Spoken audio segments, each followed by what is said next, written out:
الله أكبر. الحمد لله رب العالمين الرحمن الرحيم مالك يوم الدين إياك نعبد وإياك نستعين اهدنا الصراط المستقيم صراط الذين أنعمت عليهم غير المغضوب عليهم ولا الضالين.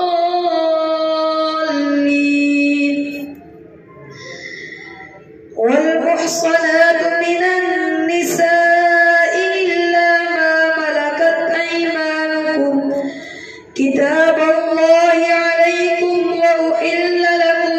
ما وراء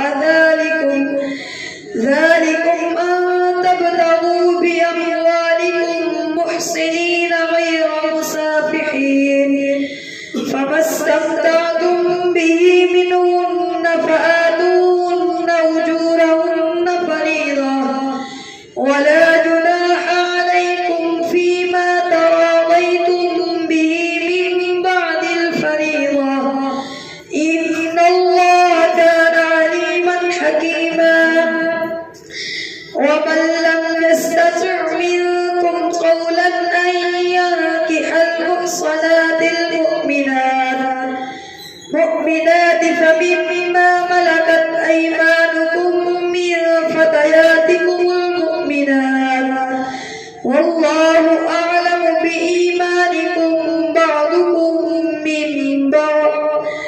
فانكحوهن بإذن أهلهن وآتوهن أجورهن بالمعروف محصنات غير مسافحات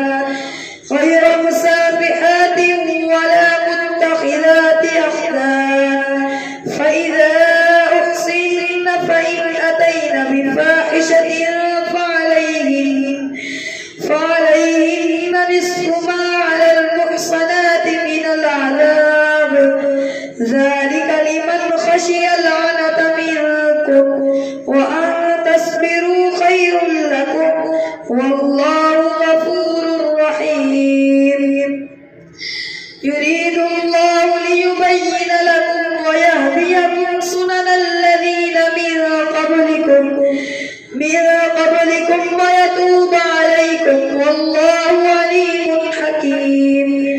والله يريد أن يتوب عليكم ويريد الذين يتبعون الشهوات أن تميلوا ميلا عظيما. يريد الله أن يخفف عنكم وخلق الإنسان ضعيفا. يا أيها الذين آمنوا لا تأكلوا أموالكم بينكم إلا أن تكون تجارة.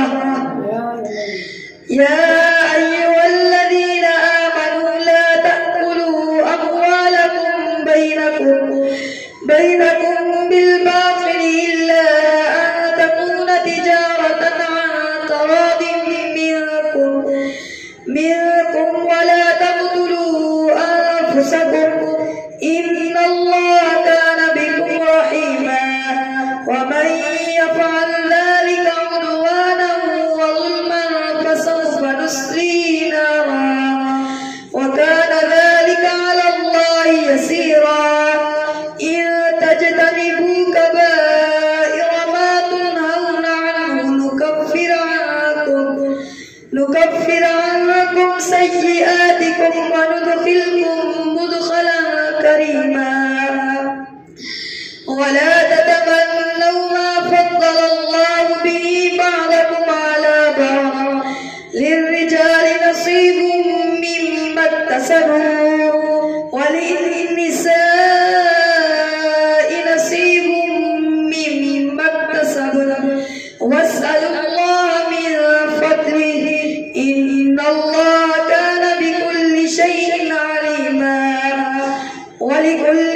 جعلنا موالي مما ترك الوالدان والأقربون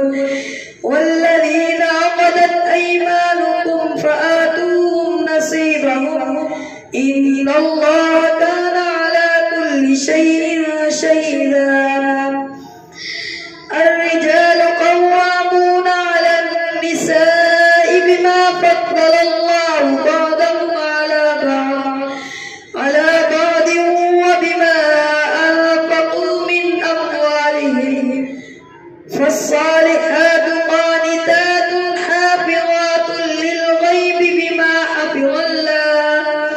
واللاتي تخافون نشوزهن فعظوهن واهجروهن في المضاجع واضربوهن فإن أطعنكم فلا تبغوا عليهن سبيلا إن الله كان عليا كبيرا وإن خفتم شقاق بينهما فابعثوا حكما من أهله وحكما من أهلها إن يريدا إصلاحا يوفق الله بينهما إن الله كان عليما خبيرا واعبدوا الله ولا تشركوا به شيئا وبالوالدين إحسانا وبذي القربى واليتامى والمساكين والجار ذي القربى والجار الجنب والصاحب بالجنب وابن السبيل وما ملكت أيمانكم إن الله لا يحب من كان مختالا فخورا الذين يبخلون ويأمرون الناس بالبخل ويكتمون ما آتاهم الله من فضله وأعتدنا للكافرين عذابا مهينا والذين يؤمنون بالله واليوم الآخر الذين يبخلون ويأمرون الناس بالبخل ويكتمون ما آتاهم الله من فضله وأعتدنا للكافرين عذابا مهينا والذين ينفقون أموالهم رئاء الناس ولا يؤمنون بالله ولا باليوم الآخر ومن يكن الشيطان له قرينا فساء قرينا وماذا عليهم لو آمنوا بالله واليوم الآخر وأنفقوا مما رزقهم الله وكان الله بهم عليما إن الله لا يظلم مثقال ذرة وإن تك حسنة يضاعفها ويؤت من لدنه أجرا عظيما فكيف إذا جئنا من كل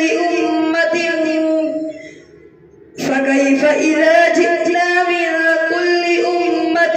بشهيد وجئنا بك على هؤلاء شهيدا يومئذ يود الذين كفروا وعصوا الرسول لو تسوى بهم الأرض ولا يكتمون الله حديثا يا أيها الذين آمنوا لا تقربوا الصلاة وأنتم سكارى حتى تعلموا ما تقولون ولا جنبا إلا عابري سبيل حتى تغتسلوا وإن كنتم مرضى أو على سفر أو جاء أحد منكم من الغائط أو لامستم النساء فلم تجدوا ماء فتيمموا صعيدا طيبا فامسحوا بوجوهكم وأيديكم إن الله كان عفوا غفورا ألم تر إلى الذين أوتوا نصيبا من الكتاب يشترون الضلالة ويريدون أن تضلوا السبيل والله أعلم بأعدائكم وكفى بالله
من الكتاب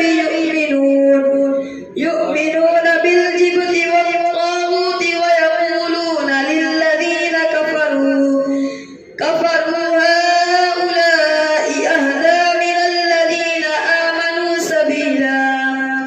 أولئك الذين لعنهم الله ومن يلعن الله فلا تجد له نصيرا أم لهم نصيب من الملك فإذا لا يؤتون الناس نقيرا أم يحسدون الناس على ما آتاهم الله من فضله فقد آتينا آل إبراهيم الكتاب والحكمة وآتيناهم ملكا عظيما فمنهم من آمن به ومنهم من صد عنه وكفى بجهنم سعيرا إن الذين كفروا بآياتنا سوف نصليهم نارا كلما نضجت جلودهم بدلناهم جلودا غيرها ليذوقوا العذاب إن الله كان عزيزا حكيما والذين آمنوا وعملوا الصالحات سندخلهم جنات تجري من تحتها الأنهار خالدين فيها أبدا لهم فيها أزواج مطهرة وندخلهم ظلا ظليلا إن الله يأمركم أن تؤدوا الأمانات إلى أهلها وإذا حكمتم بين الناس أن تحكموا بالعدل إن الله نعم ما يعظكم به إن الله كان سميعا بصيرا يا أيها الذين آمنوا أطيعوا الله وأطيعوا الرسول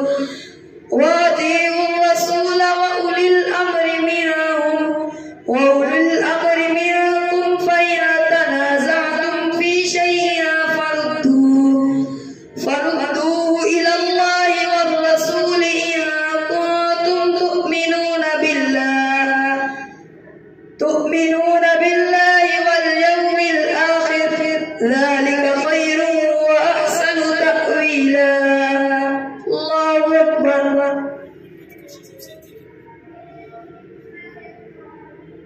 سمع الله لمن حمده الله أكبر الله أكبر الله أكبر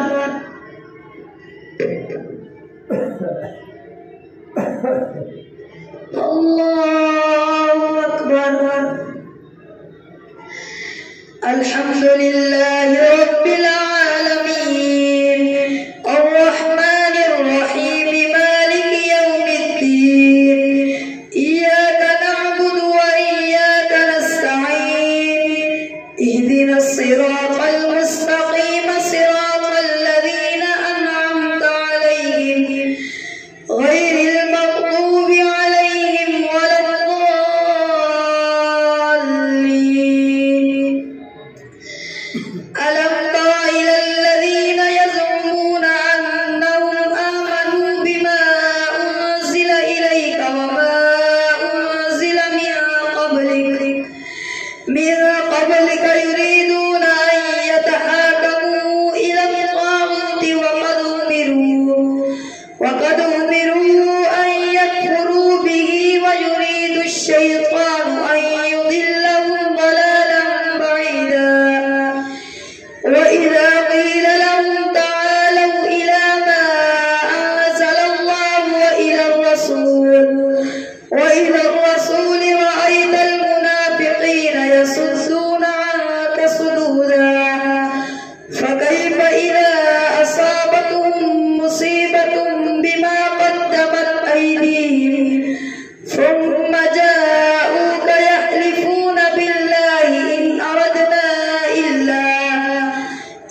بينهم ثم لا يجدوا في أنفسهم حرجا مما قضيت ويسلموا تسليما. ولو أنا كتبنا عليهم أن اقتلوا أنفسكم أو اخرجوا من دياركم ما فعلوه إلا قليل منهم ولو أنهم فعلوا ما يوعظون به لكان خيرا لهم وأشد تثبيتا وإذا لآتيناهم من لدنا أجرا عظيما ولهديناهم صراطا مستقيما. ومن يطع الله والرسول فأولئك مع الذين أنعم الله عليهم من النبيين والصديقين والشهداء والصالحين وحسن أولئك رفيقا ذلك الفضل من الله وكفى بالله عليما. يا أيها الذين آمنوا خذوا حذركم فانفروا ثبات أو انفروا جميعا وإن منكم لمن ليبطئن فإن أصابتكم مصيبة قال قد أنعم الله علي إذ لم أكن معهم شهيدا ولئن أصابكم فضل من الله ليقولن كأن لم تكن بينكم وبينه مودة يا ليتني كنت معهم فأفوز فوزا عظيما. فليقاتل في سبيل الله الذين يشرون الحياة الدنيا بالآخرة ومن يقاتل في سبيل الله فيقتل أو يغلب فسوف نؤتيه أجرا عظيما. وما لكم لا تقاتلون في سبيل الله والمستضعفين من الرجال والنساء والولدان الذين يقولون ربنا أخرجنا من هذه القرية الظالم أهلها واجعل لنا من لدنك وليا واجعل لنا من لدنك نصيرا. الذين آمنوا يقاتلون في سبيل الله والذين كفروا يقاتلون في سبيل الطاغوت فقاتلوا أولياء الشيطان إن كيد الشيطان كان ضعيفا. ألم تر إلى الذين قيل لهم كفوا أيديكم وأقيموا الصلاة وآتوا الزكاة فلما كتب عليهم القتال إذا فريق منهم يخشون الناس كخشية الله أو أشد خشية وقالوا ربنا لم كتبت علينا القتال لولا أخرتنا إلى أجل قريب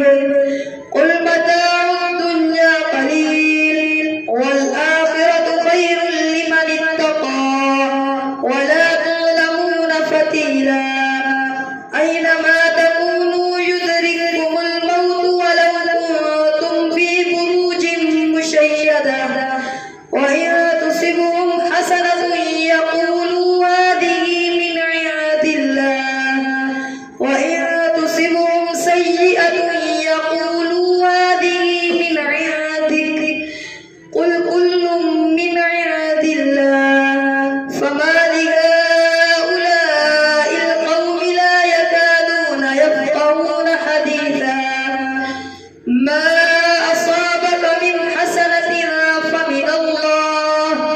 وما أصابك من سيئة فمن نفسك وأرسلناك للناس رسولا وكفى بالله من يطع الرسول فقد أطاع الله ومن تولى فما أرسلناك عليهم حفيظا ويقولون طاعة فإذا برزوا من عندك بيت طائفة منهم غير الذي تقول والله يكتب ما يبيتون فأعرض عنهم وتوكل على الله وكفى بالله وكيلا أفلا يتدبرون القرآن ولو كان من عند غير الله لوجدوا فيه اختلافا كثيرا وإذا جاءهم أمر من الأمن أو الخوف أذاعوا به ولو ردوه إلى الرسول وإلى أولي الأمر منهم لعلمه الذين يستنبطونه منهم ولولا فضل الله عليكم ورحمته لاتبعتم الشيطان إلا قليلا فقاتل في سبيل الله لا تكلف إلا نفسك وحرد المؤمنين عسى الله أن يكف بأس الذين كفروا والله أشد بأسا وأشد تنكيلا من يشفع شفاعة حسنة يكن له نصيب منها ومن يشفع شفاعة سيئة يكن له كفل منها وكان الله على كل شيء مقيتا وإذا حييتم بتحية فحيوا بأحسن منها أو ردوها إن الله كان على كل شيء حسيبا الله لا إله إلا هو ليجمعنكم إلى يوم القيامة لا ريب فيه ومن أصدق من الله حديثا الله أكبر.